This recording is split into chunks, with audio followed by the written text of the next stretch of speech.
On today's show, the Capitals' blueprint for success and why other teams around the Metro are trying to duplicate it. Next on this edition of Locked On Capitals.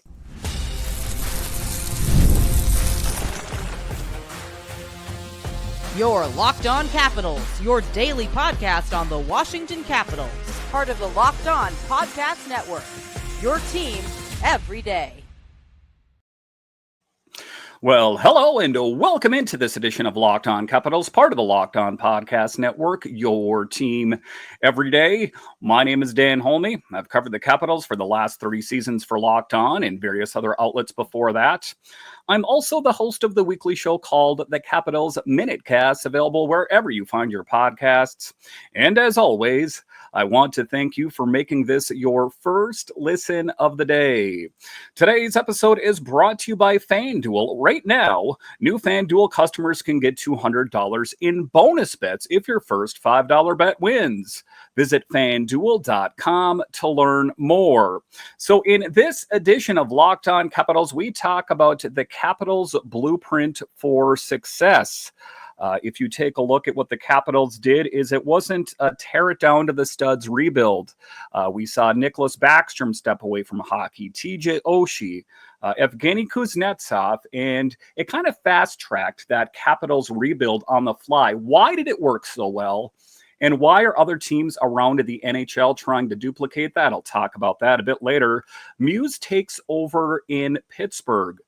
Listen, unless you are a big-time hockey nerd, chances are you have not heard of the new coach for the Pittsburgh Penguins. What does that mean for the Penguins? I'll talk about that a bit later. We'll talk about the potential Penguins fire sale, as there are some big players that might be on the move. It is said that Evgeny Malkin might be playing his last year in the Steel City. But just to get it going here, the Caps rise and the Penguins fall. Talk about 2 teams going in a different direction. And be honest with you here, Capitals fans, I really don't care. I'm a Capitals fan. If the Penguins continue to lose, I'm loving it. But isn't it interesting how things change? That for years, it seemed like the Pittsburgh Penguins was the kind of team that did things right all the time. And the Capitals maybe necessarily didn't, if you take a look at the accomplishments of what the Pittsburgh Penguins have been put up. But I think what they fell into is somewhat what the Capitals fell into.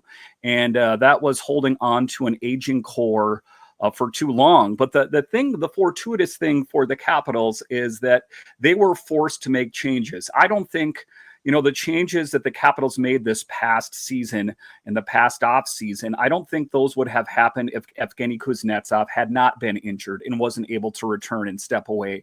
If TJ Oshie, if he was able to go, and Evgeny Kuznetsov, those kind of players. So I think that the Capitals were put in a position and they needed to adjust on the fly, and they did that. And all of a sudden, they had some money to spend. You know what they did? They traded for and acquired PLD and all the other players that came. That is what I'm going to break down in segment number 1 of this show. Because when we're talking about it, the Caps are flying high after a first place finish in the East. And, the Pittsburghs are, they're kind of crumbling. So that is why it is a story of 2 teams heading in a different direction. So if you set the scene here, the Capitals, barely scraping into the playoffs the year before, flip the narrative. They finished first in the Eastern Conference for the 24-25 season. And even the biggest Capitals fan in the world, I don't think saw that coming. I think that maybe you were hoping that was going to be the case, but you take a look, like I said, the Capitals backing into victory when they took on the Rangers a couple of seasons ago, and the first to clinch a spot. Talk about fortunes changing. Now, if you rewind just a couple years ago in the 22-23 mess, most people thought we were headed to a full-scale rebuild. I thought that was the case, that it was going to be this long and laborious thing, that we were going to sell off all the big pieces. Everyone is going to be headed out of Washington for this big rebuild. But it was more of a retooling. And I understand to a certain extent that is semantics, but it is what it is it wasn't the Capitals trading all the big pieces. They just put two players that were big pieces of this organization for years on their final year of their contract on the long-term injured reserve, which opened money. Evgeny Kuznetsov, we know, just wasn't working in Washington for the most part. Glimpses of greatness. So that opened up the piggy bank to make some changes. So that retooling, I think that far exceeded my expectations. And then not only that, giving credit where credit's due is what Spencer Carberry was able to put up, right? The Jack Adams winner, that he was the perfect head coach for this team right now. So it is success by committee, if you will. But they retooled right on the fly, and instead of going full tank mode, like I said, they brought back in NHL-ready players, guys who could help right away, rather than stockpiling picks or prospects, which, I thought that was going to be the case, before those players stepped away. But a lot better position is that oftentimes when you're retooling, your team kind of just flounders out into the wilderness for years. That, okay, we weren't good, but we'll be good at some point. You've seen the Rangers do that. You've seen kind of Buffalo kind of in a perennial state of doing that, that sometimes you never get right. You can spend years upon years upon years trying to get your team right. The Capitals didn't have to do that. They picked up some great NHL-ready players, risky moves that former GM Bryan McClellan said, but those risky moves paid off big time. So retooling rather than a full tear it down to the studs was much better. So now heading into the 2025 offseason, which we're in, other teams are watching closely. According to Pierre LeBrun of The Athletic, the Capitals model is one others want to copy. And then later in the show, I'll talk about the Pittsburgh Penguins and how they're kind of floundering right now. That, we hung on to this really aging core of Crosby and Malkin and these guys, but they're not the players that they once were. And how are we going to get this team right the way the Capitals did?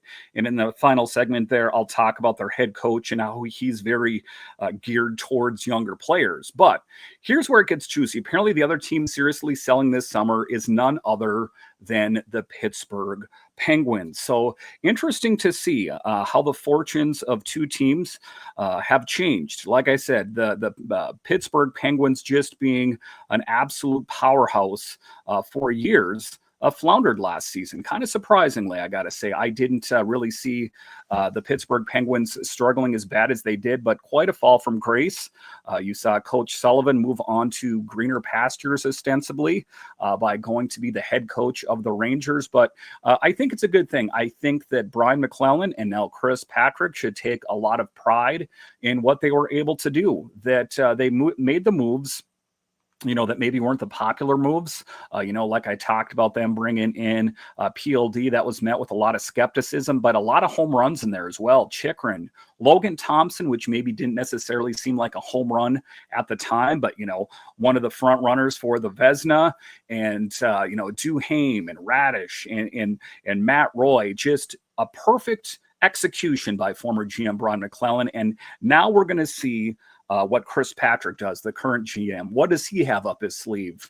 I'll talk about that in upcoming episodes. That I think that Bryan McClellan made his mark on this organization, put it in an excellent position to succeed, and made it to the second round after being eliminated in the first round of the playoffs just the year before. Just talk about a total story from rags to riches. Quite a turnaround for the Capitals, and all things considered, I'm loving it. And it's kind of funny to see how other teams around the NHL are trying to duplicate what the Capitals did. All right, so coming up here after the break, we'll talk about a potential Penguins fire sale. Who stays? Who goes? Straight ahead.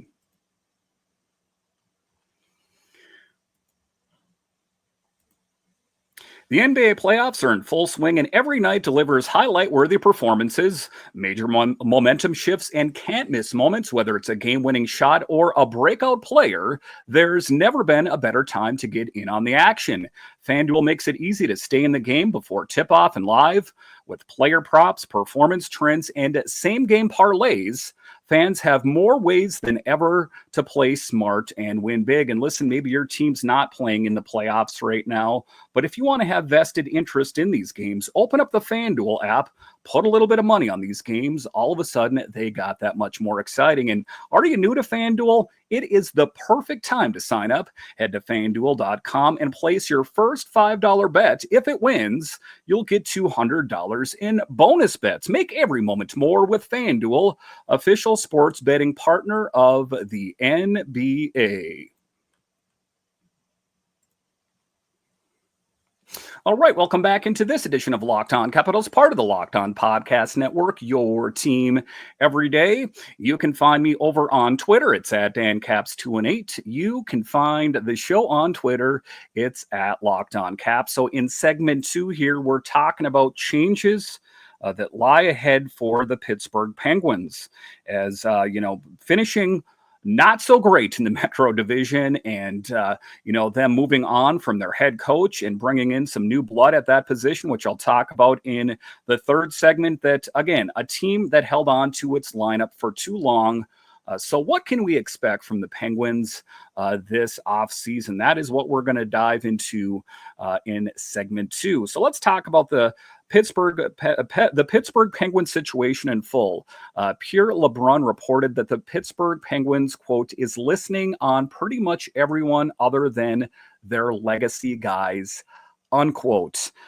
So I would expect to see some big pieces moving from Pittsburgh. And in segment 3, I'll talk about Evgeny Malkin's future. But who are we talking about here? We're talking about Bryan Rust, Rickard, Rakell, Erik Karlsson, and maybe even guys like Ryan Graves or Kevin Hayes, that they are going to be moving big players out, and maybe that will be the integration and introduction of some young players that are playing in Wilkes-Barre. Maybe they plan on bringing in some big players, a la what the Capitals did last summer. It's going to be interesting to see.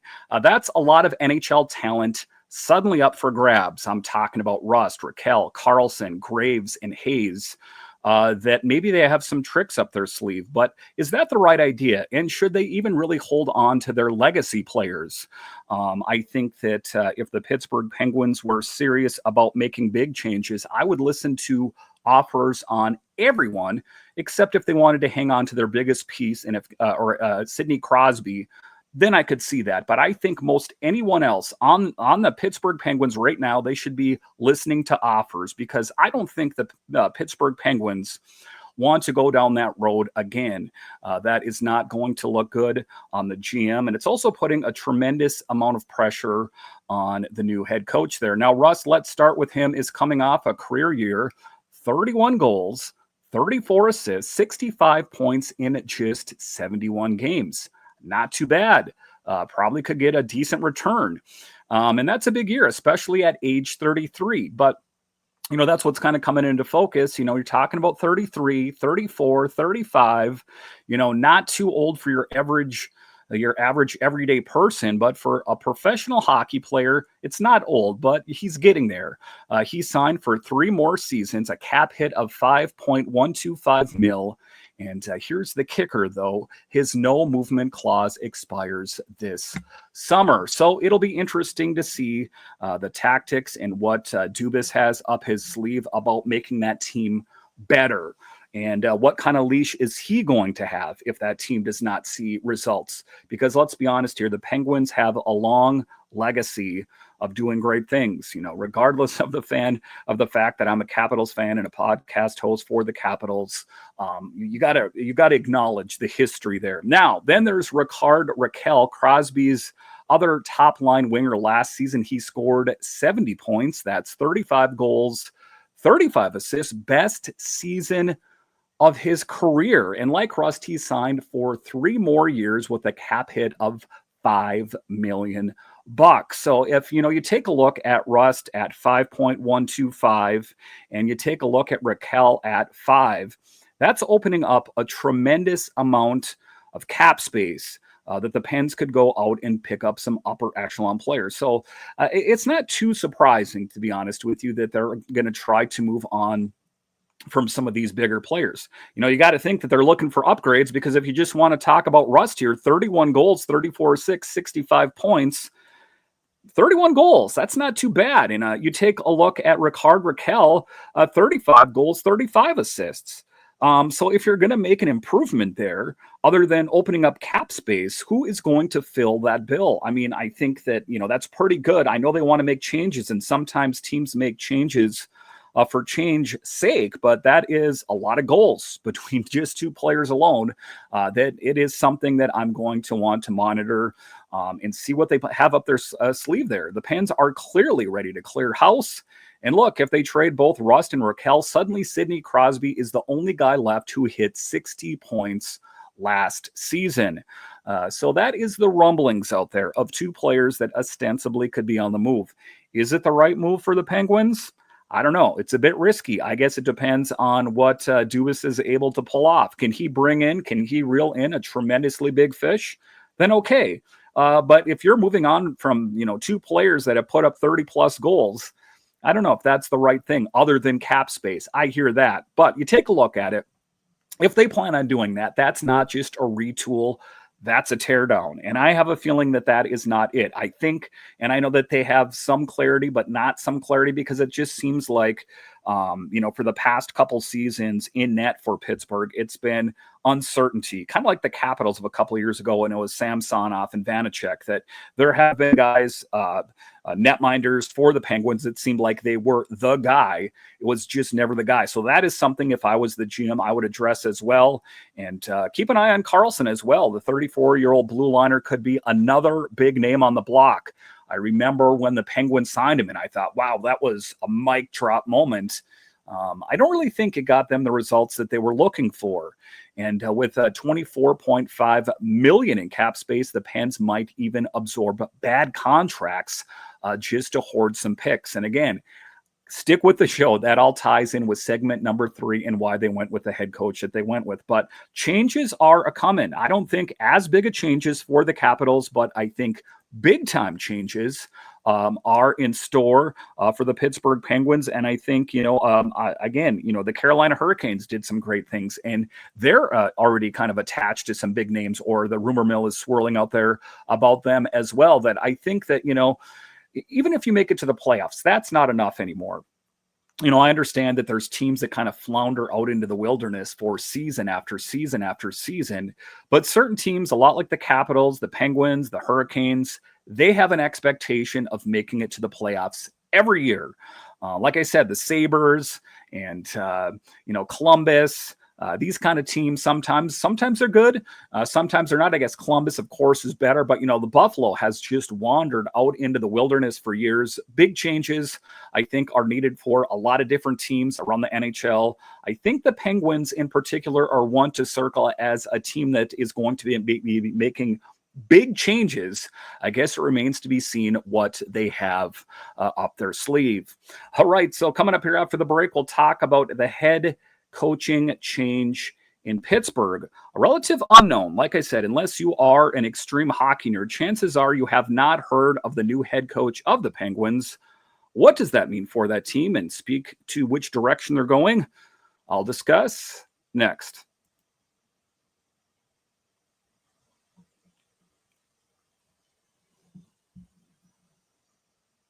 All right, welcome back into this edition of Locked On Capitals, part of the Locked On Podcast Network, your team every day. The best way that you can help grow the show is to subscribe to Locked On Capitals on YouTube and comment anything down below. I am on the road this week. If you're watching on YouTube and you can look around me, I'm not in my home studio. I will be back in my home studio on Monday.